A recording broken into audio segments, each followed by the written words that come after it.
was expecting to spend a bit of time on my back, but I felt like I took my breath and then made a move. It started with a left hook in Montreal, and it ended with the UFC's championship landscape blown to pieces. At UFC 315, Jack Della Maddalena walked into the Bell Center as the underdog. Belal Muhammad was the veteran, the tactician, the man on a 10-fight win streak. But none of that mattered when Jack started painting the Octagon with sharp jabs and unrelenting pressure. For 5 rounds, it was a war, and when the final bell rang, the judges didn't hesitate. Jack Della Maddalena, by unanimous decision, was the new UFC Welterweight Champion.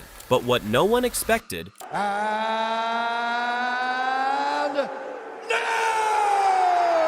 was what came next. That one victory was the strike of lightning that ignited a storm. Islam Makhachev, the reigning lightweight king, wasn't watching passively. No, he saw an opportunity, a new mountain to climb. But it wasn't just about titles, it was about legacy. And when Belal fell, Islam didn't hesitate. He made a move no lightweight champion has made since BJ Penn. He vacated his belt. Just days after Jack's crowning, Islam Makhachev officially gave up his lightweight throne to pursue a super fight with the new welterweight champ. 2 divisions, 2 titles, 1 mission, greatness. But here's where it gets even crazier, because while Islam was looking up, someone else was climbing in from below. Ilia Topuria, fresh off dethroning Volkanovski and once hailed as the featherweight prince, wasn't about to be left out of the title picture. Ilia did something no one saw coming. He vacated his featherweight title, walked away from gold, just for a shot at lightweight glory. That was the promise when I vacated the title because I'm going for the lightweight belt, Topuria said after WOW 17 on March 27th.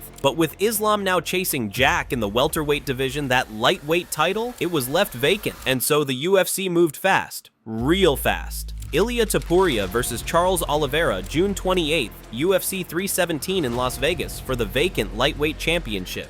A young, undefeated lion versus a seasoned executioner with the most finishes in UFC history. The stakes? History. But rewind just a second, because why didn't Islam fight Ilia before moving up? Ali Abdelaziz, Islam's manager, dropped the bombshell. If Islam had to fight Ilia, no problem, but when he finishes Ilia, people are gonna say he beat a 45-pounder. He has nothing to gain. There's no glory in beating the smaller man, but Jack?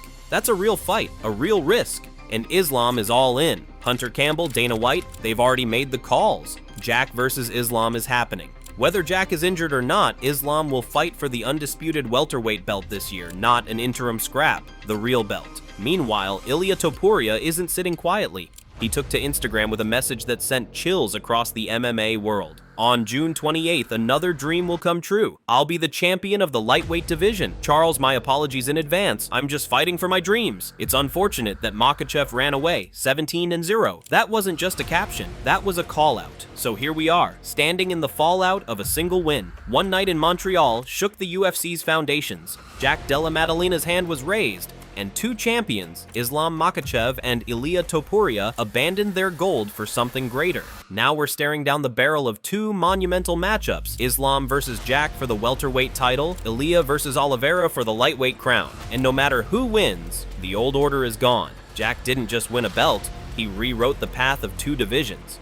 He changed the game. The question is, can he finish the job? So now we ask you, fight fans, was Islam smart to skip Ilia and go for Jack instead? Does Ilia deserve lightweight gold if he's never beaten anyone in that division yet? And most of all, can Jack Della Maddalena actually stop the Dagestani dominator? Let us know in the comments. Drop your picks, your predictions, and your hot takes, because this isn't just another title fight. This is the beginning of a new era, and it all started with one Aussie's left hook. Don't forget to like, subscribe, and stay tuned for more war stories from inside the Octagon.